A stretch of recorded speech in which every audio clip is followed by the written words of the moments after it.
بسم اللہ الرحمن الرحیم وبہ نستعین وہو خیر معین۔ گفتگو ہماری اس بات پر چل رہی تھی کہ اہل کتاب کو پاک مانا جائے یا نجس، اور اس سلسلے میں آغا سیستانی، آغا محسن حکیم طباطبائی نے اہل کتاب کو پاک مانا ہے، یعنی عیسائی، یہودی، مجوسی آغا سیستانی کی نگاہ میں پاک ہے، اگرچہ کہ دوسرے مراجع نجس سمجھ رہے ہیں، لیکن آغا سیستانی کی نگاہ میں وہ پاک ہے۔ اور روایات دونوں طرف ہے ہمارے پاس، نجس والی روایتیں بھی تھی اور طہارت والی روایتیں بھی، دونوں قسم کی روایتیں۔ تو ابھی تک ہماری گفتگو چل رہی تھی وہ پاک والی روایتوں پر، نجاست والی روایتیں جو گزر چکی ہیں، اب گفتگو چل رہی تھی پاک والی روایتوں پر۔ اور پھر بتایا آخر میں کہ جب پاک اور نجس دونوں روایتیں آ جائیں اور دونوں صحیح روایتیں، دونوں قطعی روایتیں ہو جائیں، تو دونوں کو جمع کرنے کا طریقہ ہے کہ نجاست کو کراہت پر حمل کیا جائے، یعنی اہل کتاب سے کراہت ہے کہ ان کا جھوٹا استعمال کریں، یعنی ان کا ہاتھ لگا ہوا پانی، ان کا ہاتھ لگا ہوا کھانا گیلا استعمال کرے، وہ مکروہ ہے۔ مکروہ کا فتویٰ دیا جا سکتا ہے، نجاست قطعی کا فتویٰ نہیں دیا جا سکتا ہے۔ یہ اصل تقاضا تو یہ بنتا ہے۔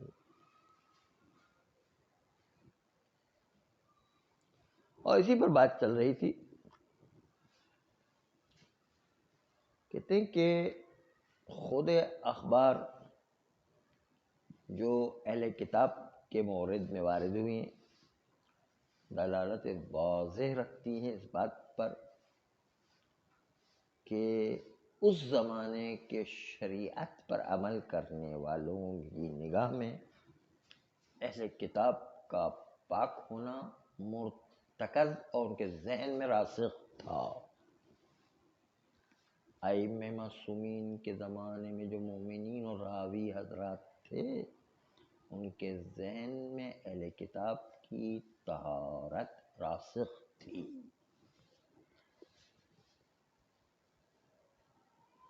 وہ لوگ صرف ائمہ سے سوال کرتے تھے کہ ان کے ساتھ بیٹھ کر کھانا کھانا کیسا ہے، یا ان کا ہاتھ لگ گیا پانی کے ٹب میں تو اب اس پانی کا کیا حکم ہے۔ یہ صرف اس لیے پوچھا کرتے تھے کہ آپ روایت کا جو پوچھنے کا انداز ہے وہ خود بتا رہا کہ ان کو ذاتی طور پر نجس نہیں سمجھتے تھے وہ راوی حضرات، ورنہ کیوں کہتے کہ بھائی انہوں نے سور کھایا ہوا ہے، انہوں نے شراب پی ہوئی ہے، وہ جنابت سے اجتناب نہیں کرتے، تو اب بتائیے کہ ان کا ہاتھ لگ گیا ہے اور انہوں نے جو ہے ہمارے ساتھ بیٹھ کے کھانا کھانا ہے، تو اب ان کے ساتھ کھانا کھایا جا سکے۔ اگر ان کی ذاتی نجاست تھی تو شراب کھلانے کا کیا تک بنتا تھا، اور جو سور کھلانے کا کیا تک بنتا تھا، جنابت کھلانے کا کیا تک بنتا تھا۔ جب وہ ذاتی نجسی ہے تو ان کو لانے کی ضرورت کیا تھی راوی؟ یہ لانا خود بتا رہا کہ ان کو ذاتی طور پر پاک مانتے تھے، اس کی وجہ سے کہیں اس پانی میں نجاست تو نہیں آ گئی، جنابت کی وجہ سے، شراب کی وجہ سے، سور کے گوشت کی وجہ سے، ان چیزوں کی سے عارضی نجاست تو نہیں آئی، اس لیے راوی سوال کیا، ورنہ ان چیزوں کے لانے کی ضرورت کیا تھی راویوں کے۔ اور جو چیز ذاتی طور پر نجس ہو، مثلا کتے کا فضلہ پڑا ہوا ہے، اس کے اندر ہم اس کے ساتھ شراب بھی لگ گئی تھی، اور اب وہ اس کے ساتھ اگر ہمارا پانی لگ جائے تو نجس ہو گئے. بھائی فضلے کے ساتھ جو شراب لگانے کی ضرورت کیا ہے؟ وہ پہلے ہی ذاتی طور پر نجس ہے. تو شراب لانے کی ضرورت کیا ہے اس کے اندر؟ آپ بھی جو ہے ذہن کے اعتبار سے دیکھیں، فکری اعتبار سے، کہ بھائی فضلے کے ساتھ اب شراب کو ذکر کرنے کی ضرورت کیا ہے؟ فضلہ خود ہی نجس ہے، تو شراب کو اس کے ساتھ ملا کر لانا یا اس کے ساتھ یہ لانا ضروری کہ بھائی اس شراب اس فضلے کے ساتھ جو پیشاب بھی لگ گیا تھا، فضلے کے ساتھ وہ جنابت بھی لگ گئی تھی، فضلے کے ساتھ خون بھی لگ گیا تھا، فضلے کے ساتھ سور کا گوشت بھی لگ گیا. یہ بتانے کی ضرورت کیا ہے؟ وہ خود ہی ذاتی طور پر نجس ہے، تو دوسری چیزوں کو ملانے کی ضرورت کیا ہے؟ یہ خود بتا رہا ہے کہ اہل کتاب کو راوی پاک سمجھ رہے تھے اور ان چیزوں کو بتا رہے تھے تاکہ پوچھے امام سے کہ عارضی نجاست کے ساتھ ان کے ہاتھ جو ہے سور والے ہو جاتے، شراب والے ہو جاتے، جنابت والے ہو جاتے، تو اب جو ہے وہ جنابت میں غسل جنابت بھی ان کے لیے اتارنا واجب نہیں ہوا کرتا. تو اب بتائیے کہ ہم ان کے ساتھ کھانا کھائیں کہ نہیں کھائیں؟ اب بتائیے کہ ان کا ہاتھ جو ہے پانی میں لگ گیا تو اس سے ہم وضو کریں یا نہیں کریں؟ یہ ساری بات بتا رہی کہ ان کو ذاتی طور پر پاک سمجھ رہے تھے، خالی ان کی عارضی نجاست کی سے رکاوٹ پیدا ہو رہی تھی. اب نفسیاتی لحاظ سے دیکھیں تو یہی بنتا ہے. روایتوں کی سیکوینس جو آ رہا ہے، روایتوں کا جو طریقہ کار سوال کرنے کا سب میں یہی چیز ہے، سب میں کچھ نہ کچھ ذکر کیا ہے. کہیں شراب کا ذکر کیا ہے، کہیں سور کا ذکر کیا ہے، کہیں جنابت کا ذکر کیا ہے، کوئی نہ کوئی جو ہے نجاست والی چیز ساتھ ذکر کیا اور پھر راوی نے سوال کیا ہے. تو اس سے پتہ چلتا ہے کہ ان کو ذاتی طور پر نجس نہیں مانتا. سمجھ، ذاتی طور پر نجس مانتا تو باقی ان چیزوں کو ذکر کرنے کی کیا ضرورت تھی؟ آپ جو ہے فضلے کے ساتھ پانی لگ جائے تو اس میں یہ نہیں کہتے ہیں کہ فضلے کے ساتھ شراب بھی لگی ہوئی تھی، مثلا فضلے کے ساتھ جو ہے خون بھی لگا ہوا تھا، فضلے کے ساتھ جو ہے منی بھی لگی ہوئی تھی. اس کو ذکر کرنے کے خود فضلہ ہی کافی تھا نجاست کرنے کے لیے، تو الگ سے ذکر کرنے کی کیا ضرورت ہے؟ یہ ٹیکنیکل پوائنٹ تھا جس سے پتہ چلتا ہے کہ یہ ذاتی طور پر پاک تھے راوی کی نگاہ میں اس زمانے کے اعتبار سے جب امام علیہ السلام سے وہ راوی سوال کر رہے تھے. آئیے روایت پڑھتے ہیں تاکہ جو ہے آپ کو بھی اندازہ ہو جائے کہ دیکھیں سوال کرنے کا انداز کیا ہے ان کا. روایت جو ہے دو روایتیں ابھی آ گئی ہیں.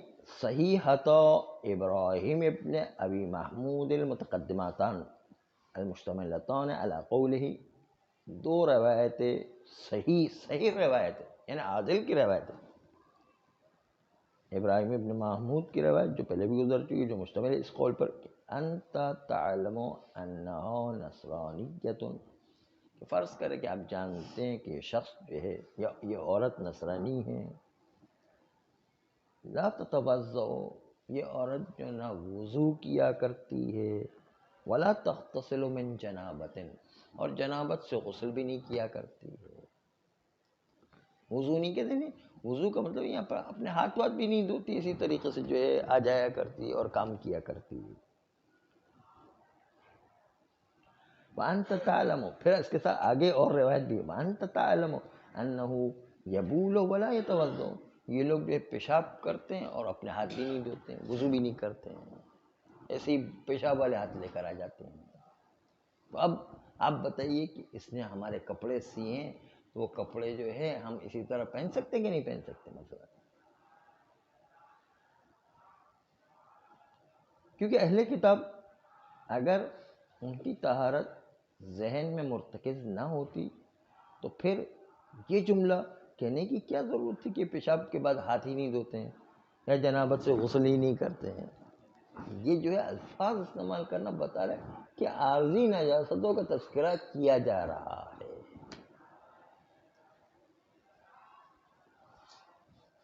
اس لیے کہ ان کی ذاتی نجاست ہی کافی تھی کہ سوال کریں کہ ہم ان سے کپڑا سلوانے کی خدمت لے رہے ہیں یا کھانا پکانے کی خدمت لے رہے ہیں یا ان کے ساتھ بیٹھ کر کھانا کھا رہے ہیں، تو کیا آیا ان کے ساتھ یہ نجاست عارضیہ ہونے کے باوجود ان سے کپڑا سلوایا جا سکتا ہے یا نہیں، ان کے ساتھ کوئی اور کام کروایا جا سکتا ہے یا نہیں، ان کے ساتھ بیٹھ کر کھانا کھایا جا سکتا ہے، کیونکہ صراحتاً ذکر ہوا ہے، کبھی جنابت کا تذکرہ ہے، کبھی پیشاب کا تذکرہ ہے، کبھی سور کا گوشت کھانے کا تذکرہ ہے، کبھی جو ہے شراب پینے کا تذکرہ ہے، کیونکہ ان کے وہاں تو شراب بھی جائز ہے نہیں، تو اب کیا کریں گے؟ بتا رہے کہ ان کو راوی پاک سمجھ رہے تھے، خالی عارضی نجاست سے چونکہ ان کے ہاتھ مبتلا ہوتے تھے، کبھی پیشاب والے ہو جاتے، کبھی جنابت والے ہو جاتے، کبھی سور والے ہوتے تھے، کبھی شراب، تو اب جو امام علیہ السلام سے پوچھا کہ اب ان کو کپڑا سینے کے لیے ہم دے سکتے ہیں کہ نہیں دے سکتے، ان سے کام لے سکتے ہیں کہ نہیں لے سکتے؟ تو یہ دو جملے آپ نے ملاحظہ کیا، امام علیہ السلام نے وہاں پر کہا کہ ہاں کھایا جا سکتا ہے، اور وضو جو ہے دوسری روایت ملاحظہ کریں، ابراہیم ہی کی روایت تھی، دوسری دو روایتیں ابراہیم کے علاوہ تیسری صحیح روایت، یہ بھی صحیح روایت ہے، صحیح ہے تو معاویہ ابن عمار، معاویہ ایک عادل راوی تھا اس لیے صحیح روایت کا معاویہ ابن عمار، معاویہ ابن ابو سفیان نہیں، معاویہ ابن عمار ہے یہاں۔ قال سألت ابا عبداللہ علیہ السلام، معاویہ نے امام صادق علیہ السلام سے سوال کیا، عن الثياب الصابریت یعملها المجوس وهم اخباث اجناب وهم یشربون الخمر۔ دیکھیے اس میں بھی وہی عارضی نجاست کا کئی دفعہ تذکرہ آ گیا ہے، کہتے ہیں کہ معاویہ نے امام صادق علیہ السلام سے سوال کیا کہ ہم اس سے کپڑا سلواتے ہیں جو اس زمانے میں صابریہ کپڑا کہلاتا تھا، جس کو یہی مجوسی لوگ سیا کرتے تھے، مجوسی لوگ بنانے کا کام کیا کرتے تھے۔ پھر مجوسی کے اوپر اکتفا نہیں کیا، پھر دو اس کی صفت بیان کی، اخباث اجناب وهم یشربون الخمر۔ اچھا، اخباث اجناب، اخباث یعنی خبیث لوگ تھے، یعنی خباثت کے ساتھ اور نجاست کے ساتھ رہا کرتے تھے، اجناب جنابت سے نکلا ہے کہ جنابت والے ہوا کرتے تھے، اور تیسرا جو ہے جملہ ہے وہم یشربون الخمر، اور یہ لوگ شراب بھی پیتے تھے، تو ایسے سے ہم کپڑا سلوا سکتے ہیں، یہ والا جس کا نام صابریہ ہے۔ قال نعم، امام علیہ السلام نے کہا سلوا سکتے، کوئی حرج نہیں، حالانکہ شراب پی رہے ہیں، حالانکہ وہ جنابت کے عالم میں ہیں، حالانکہ وہ خبیث اور نجس رہا کرتے تھے، اس کے باوجود امام علیہ السلام نے کہا ہاں تب تک کہ نجاست کا علم نہیں ہے تب تک جو ہے آپ پہنے، اس کو کوئی حرج نہیں ہے۔ البتہ بعض لوگوں نے اخباثون لکھا ہے، بعض لوگوں نے اجنابون لکھا ہے۔ اخباث یعنی خباثت والے، نجاست والے، اور اجنابن کا مطلب ہے جنابت والے لوگ ہوا کرتے تھے، تو اجنابن کا لفظ زیادہ مناسب ہے، کیونکہ جنابت کے بارے میں بہت سی روایتوں میں سوال کیا گیا ہے کہ جنابت کے بعد غسل جنابت نہیں اتارتے، ہاتھ گندے ہوا کرتے، پیشاب کے بعد بھی ہاتھ نہیں دھوتے وہ لوگ، تو ہاتھ گندے ہوتے ہیں۔ کہتے یہ دو جملے کہ وہ لوگ جنابت میں ہوا کرتے ہیں اور شراب پیا کرتے ہیں، شاہد اس بات کے اوپر کہ راوی کے ذہن میں یہ بات تھی کہ یہ لوگ بذاتی طور پر تو پاک ہے، لیکن اس کی نجاست شاید شراب کی وجہ سے آ گئی ہو، یا اس کی نجاست جنابت کی وجہ سے آ گئی ہو، اس لیے اس کو کپڑا دیا جائے سلنے کے لیے، نہیں دیا جائے، کیونکہ ان کے اندر عام طور پر نجاست کا گمان ہوا کرتا ہے کہ یہ کپڑے کو نجس کر دیں گے، اس لیے جو ہے حاجت پیش آئی کہ امام علیہ السلام سے اس کی وضاحت طلب کرے کہ ان سے کپڑا دے کر کے ہم پہن سکتے یا نہیں۔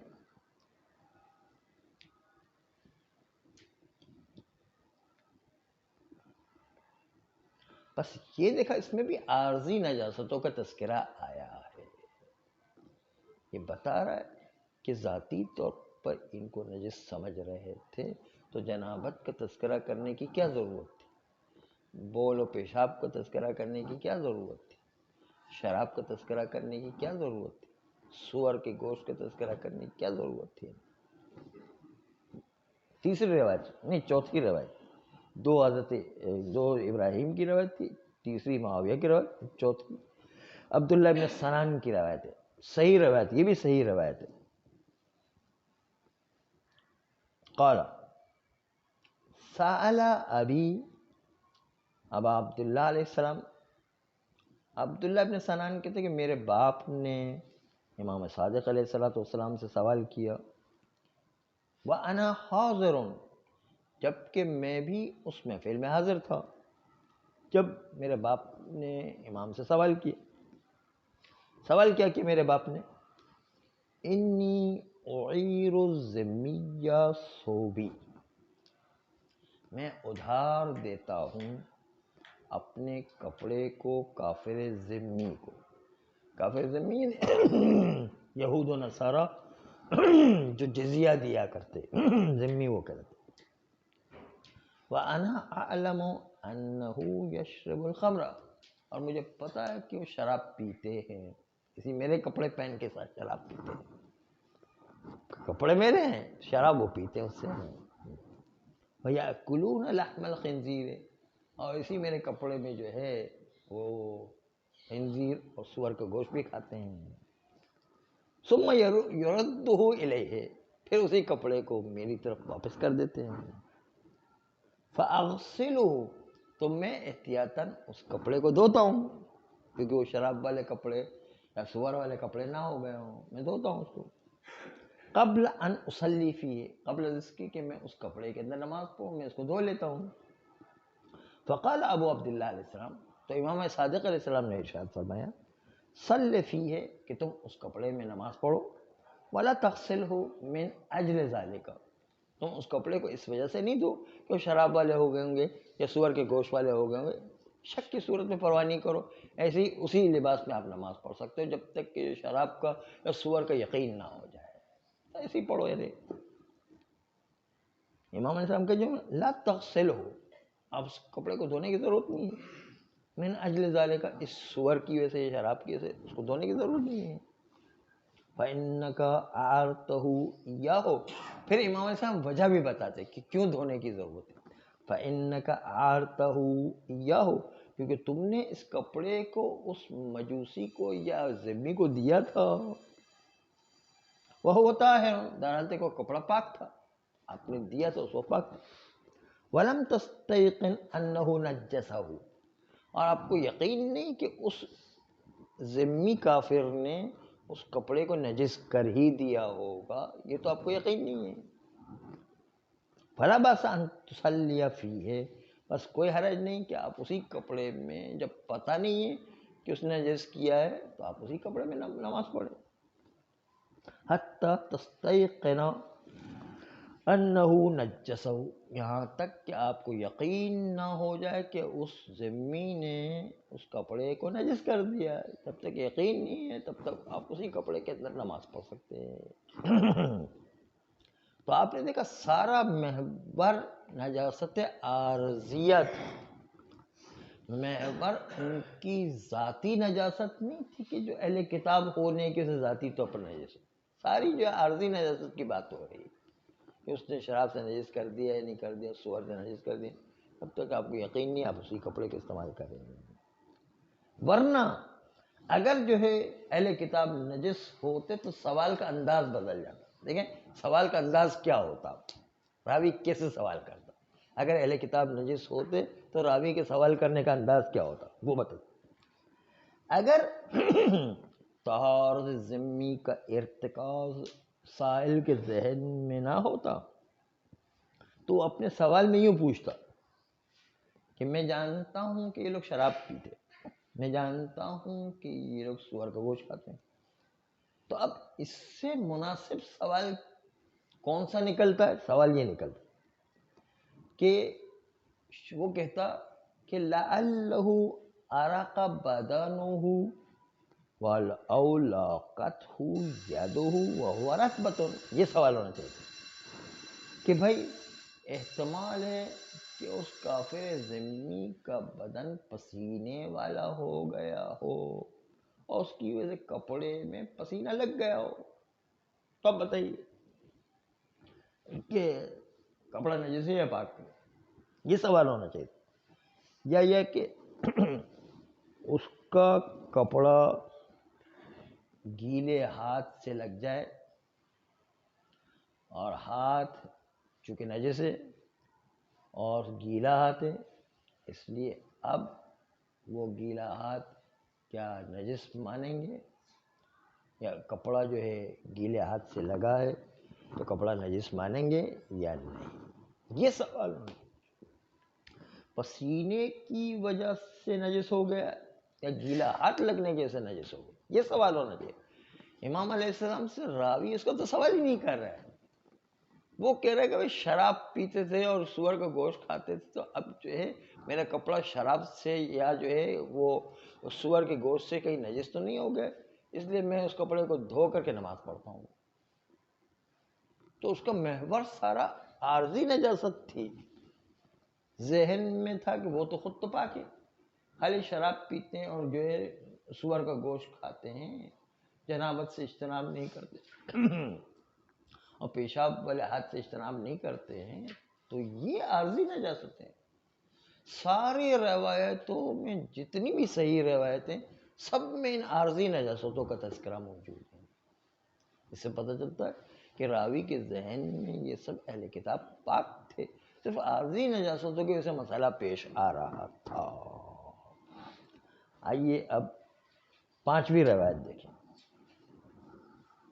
پانچویں روایت میں ما عن الاحتجاج عن محمد بن عبداللہ بن جعفر حميري انه كتب الى صاحب الزمان عجل اللہ فرجہ الشریف. کہتے ہیں کہ وہ روایت جو کتاب احتجاج سے آئی ہے کہ کتاب احتجاج نے محمد ابن عبداللہ سے اس روایت کو نقل کیا ہے، محمد ابن عبداللہ جعفر حميري سے اس روایت کو نقل کیا ہے. محمد ابن عبداللہ حميري ایک خط لکھتے ہیں امام زمانہ علیہ السلام کو. صلی اللہ محمد وسلم.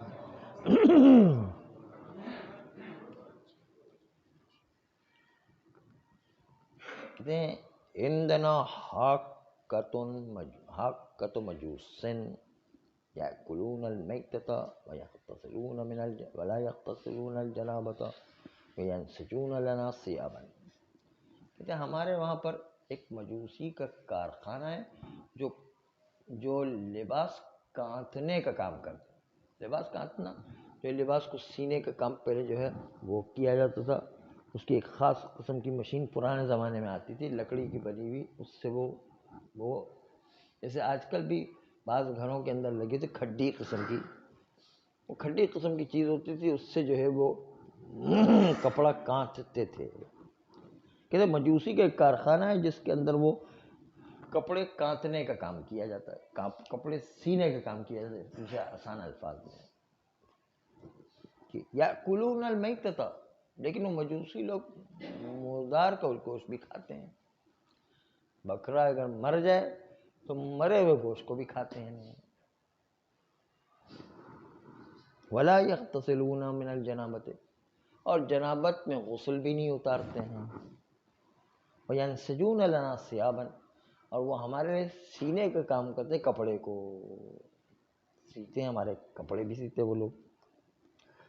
فہل تجوز الصلاۃ فیہا من قبل ان نغسل یا ان تغسل، تو کیا جائز ہے کہ ہم انہی کپڑوں کے اندر نماز پڑھیں قبل اس کے کہ اس کو ہم دھو لیں. یہ سوال کیا محمد ابن عبداللہ جعفر حميري نے. تو 12ویں امام کا خط میں جواب آیا. فكتب الیہ فی الجواب، 12ویں امام نے جواب لکھا اس راوی کی طرف. جواب میں یوں لکھا لا باس بالصلاۃ فیہا، کہ آپ اسی کپڑے میں جو یہ مجوسی لوگ سیتے ہیں اسی میں آپ نماز پڑھ سکتے ہیں. اور ان کے مردار کھانے اور جنابت سے اجتناب نہ کرنے کی پرواہ نہ کرے۔ تو عارضی نجاست کی بات دیکھیں، اس میں بھی ذکر ہوئی ہے، جنابت کی بات بھی ذکر ہوئی ہے اور مردار کو کھانے کی بات بھی ہوئی ہے۔ یہ بتا رہا کہ ان کو ذاتی طور پر نجس نہیں سمجھ رہے تھے، یہ عارضی نجاستوں کے سوال ہے بنا۔ اب جو چھٹی روایت میں ملاحظہ فرمائیں، چھٹی روایت میں یوں ہے، ما ان ابی جمیلہ ان ابی عبداللہ علیہ السلام۔ ابی جمیلہ بھی ایک صحابی کا نام ہے، یہ عورت کا نام نہیں ہے، مرد ہے ابی جمیلہ، یعنی جمیلہ کا باپ۔ جمیلہ کے باپ نے امام صادق علیہ السلام سے سوال کیا، اس کا جو ہے اس کی کنیت ایسی ہو گئی تھی کہ ابو جمیلہ کہتے تھے اس کو، جیسے مولا علی کو ابو زینب کہتے تھے مثلا کسی زمانے میں۔ تو ابو جمیلہ جو اس کا نام تھا، ابو جمیلہ نے امام صادق علیہ السلام سے سوال کیا کہ انہ سأل عن ثوب المجوسی، کہ ابو جمیلہ نے سوال کیا اس مجوسی کے کپڑے میں کہ البسہ، کہ میں اس کپڑے کو پہنتا ہوں جو مجوسی لوگ بناتے ہیں، فاصلی فیہ، اور میں اسی کپڑے میں جو مجوسی بناتے ہیں اس میں نماز بھی پڑھتا ہوں، تو کیا حکم ہے؟ قال نعم، کہا ٹھیک ہے کوئی بات نہیں، اس میں کپڑا نماز پڑھ سکتے۔ قلت یشربون الخمر، تو میں نے کہا وہ لوگ شراب بھی پیتے ہیں، دیکھیں شراب کا الگ سے تذکرہ کیا ہے، کہا یہ شراب بھی پیتے ہیں؟ قال نعم، کہا پھر بھی کوئی پرواہ نہیں، آپ جو ہے اسی کپڑے میں نماز پڑھیں۔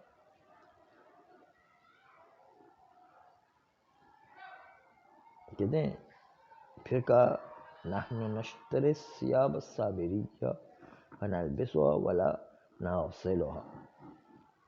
امام نے عجیب جواب دیا، کہا کہ ہاں وہ بھلے شراب پیے، ہم بھی انہی مجوسیوں کے بنائے ہوئے کپڑے صابری کو خریدتے ہیں اور ہم بھی انہی کو پہنتے ہیں، اور اس کو ہم دھوتے بھی نہیں ہیں، بغیر دھوئے ہوئے پہنتے ہیں، آپ بھی پہنو کوئی حرج نہیں، شک والی بات کی طرف پرواہ نہیں کرو۔ اس سے تو بالکل واضح پتہ چل رہا ہے کہ یہ اسی عارضی نجاستوں کے بارے میں سوال کیا جا رہا ہے، اور اسے پتہ چل رہا ہے کہ راوی اس اہل کتاب کو ارتکازی طور پر پاک مان رہے تھے ائمہ معصومین کے زمانے میں، اسی لیے وہ اس کپڑے کے بارے میں سوال کر رہے تھے، بدن پر لگے ہوئے لباس کے بارے میں سوال نہیں کر رہے تھے۔ کپڑا بنانے کے ذریعے سے ان کی نجاست سے عارضی لگ جاتی ہے، اس کے بارے میں سوال کر رہے تھے، اس لیے نجاست کا فتویٰ دینا اہل کتاب کے بارے میں یہ ذرا مشکل ہے، لیکن دوسری طرف سے طہارت کا فتویٰ دینا اس سے بھی زیادہ مشکل ہے۔ نجاست کا فتویٰ دینا اہل کتاب کے لیے مشکل ہے، اور طہارت کا فتویٰ دینا اس سے بھی زیادہ مشکل ہے۔ آپ کیا کریں؟ نہ نجاست کا اہل کتاب کو فتویٰ دے سکتے، نہ طہارت کا فتویٰ دے سکتے، تو کرے تو کیا کریں؟ دونوں کے درمیان لٹکے ہوئے ہیں اہل کتاب کی طرف۔ کہتے ہیں اہل طہارت کا فتویٰ دینا اس لیے زیادہ مشکل ہے کہ معظم اصحاب متقدمین و متاخرین میں سے جتنے بھی اصحاب ہیں، اصحاب یعنی علماء شیعہ جتنے ہیں، وہ اہل کتاب کو نجس مانتے ہیں، زیادہ تر لوگ جو ہیں نجس مانتے ہیں۔ تو احتیاط لازم یہ ہے کہ جس سے کوئی چارہ بھی نہیں ہے فرار کا، کہ اس مقام میں انسان لازمی طور پہ احتیاط کرے اور اہل کتاب کو نجس سمجھے۔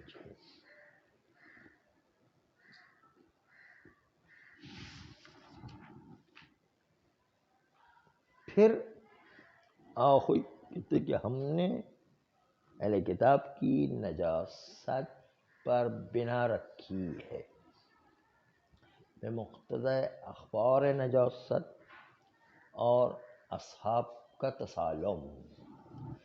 اصحاب وہ بھی اصحاب امام، یعنی اصحاب امام کا ایک حد تک اجماع ہو جانا، اور دوسری طرف سے نجاست کے اخبار بھی بہت طاقتور ہیں،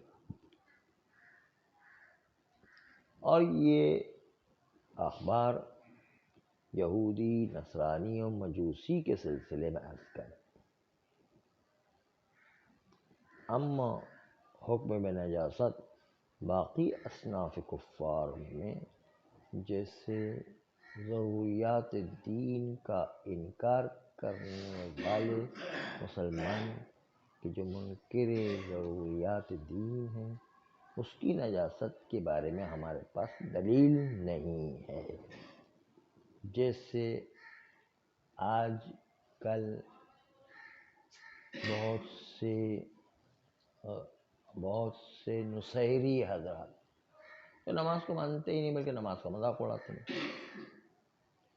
یا حنزہ کے وہ اسماعیلی افراد کہ جو نماز اور عبادات کو نہیں مانتے مثلا، اور ان کے انکار سے انکار رسالت لازم آتا ہے۔ یہ دونوں شرطیں موجود ہوں تو کافر ہو جایا کرتے ہیں، لیکن ان کی نجاست کے بارے میں ہمارے پاس کوئی دلیل نہیں ہے۔ بس ابھی ہم نجاست کی بات کریں یہود و نصارہ و مجوسی کی، لیکن منکر دین ہو اس کے سلسلے میں نجاست کی دلیل ہمارے پاس نہیں ہے۔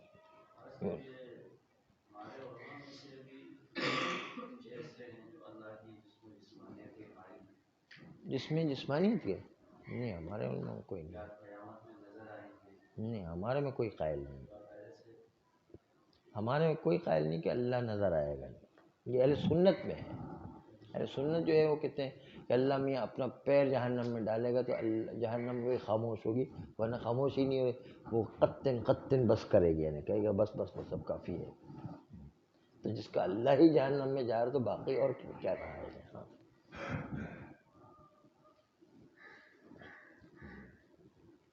تو یہود و نصارہ و مجوسیوں کے سلسلے میں ہم نے بتایا کہ ہم نے بنیاد رکھی انہی روایات اور اصحاب کے تسالم پر، اس کی بنیاد پر ان لوگوں کو جو اہل کتاب ہے اس کو نجس قرار دیا، لیکن جو ضروریات دین کا انکار کرنے والے ان کی نجاست ہمارے پاس اس کی کوئی دلیل نہیں ہے۔ اس لیے اس کتاب ہے نا فتوے کو وہاں پر جا کر توضیح المسائل میں دیکھنا ہے۔ اما مرتد، جو مرتد ملی یا مرتد فطری، فطرت اسلام میں پیدا ہوتا اب مرتد ہو گئے، کافر ہو گئے، یہ مرتد ہو گئے، یا پہلے کافر تھا پھر مسلمان ہوا پھر دوبارہ کافر ہو گیا، تو یہ مرتد ملی ہے۔ دونوں مرتد، اس کے اوپر اگر اہل کتاب کا عنوان صادق آتا ہے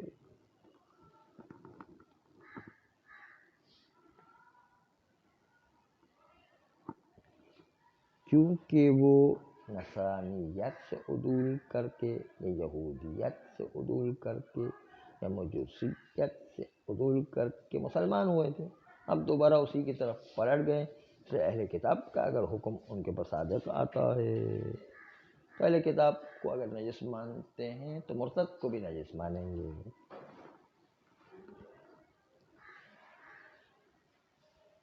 کیونکہ ہم یہودی نصرانی مجوسی کو نجاست کا حکم دیتے ہیں، اس لیے ایسا مرتد کہ جو نصرانی اور یہودی اور مجوسی سے بنا تھا وہ دوبارہ پلٹ کر کے دوبارہ بن جاتا ہے تو پھر بھی ان کے اوپر وہی حکم آ جائے گا، تو اس لیے ان کے اوپر بھی نجاست کا حکم چلے گا۔ بس چاہے مرتد ملی ہو یا مرتد فطری ہو، دونوں پر اہل کتاب میں شامل کر کے ان کو نجاست کا حکم دیا جا سکتا ہے، لیکن اگر اہل کتاب کا عنوان اس پر صادق نہ آئے اور ان پر صرف کفر کا حکم آ رہا ہے تو پھر اس سے ان کو کافر قرار دینا مشکل نظر آ رہا، انہیں کافر قرار دینے کے باوجود نجاست قرار دینا مشکل نظر آ رہا، مگر یہ کہ ان کی نجاست کا حکم ایک اور طریقے سے لے کر آئے، مشرک کے عنوان سے یا منکر ثانی کے عنوان سے، تو اس بنیاد پر کہ اس کو مشرک یا منکر ثانی کے عنوان میں جوڑنے کے لیے دلیل چاہیے، دلیل وہاں پر بھی موجود نہیں ہے، اسے مرتد کی نجاست کا حکم لگانا بھی ذرا مشکل ہے۔ ادلہ اپنے فرض پر نجاست کے اوپر تمام ہو تو یہ نجاست کی دلیل مختص ہے اہل کتاب کے ساتھ، اور وہ لوگ کہ جن کو اہل کتاب کے اندر فرض کیا جائے اس لیے وہ لوگ کہ جن کے اہل کتاب کے اندر نجاست ثابت کرنے میں احتیاط کا پہلو ہے، یہاں پر بطریق اولا احتیاط کرے گا، اور احتیاط کر کے اس میں ان کو احتیاطاً نجس سمجھے گا، وَإِلَّا حقیقت میں پتہ نہیں کہ نجس ہے یا نہیں ہے۔ البتہ احتیاط اسی میں کہ جس کی طرف مشہور جاتے ہیں کہ کافر کو مطلقاً نجس مانا جائے تاکہ ان کی نجاست سے انسان پرہیز کر سکے، البتہ یہ احتیاط کی بنیاد پر ہے، نہ کہ جو ہے قطعی کوئی فتویٰ اس میں دیا گیا ہے۔ صلی اللہ علیہ وسلم۔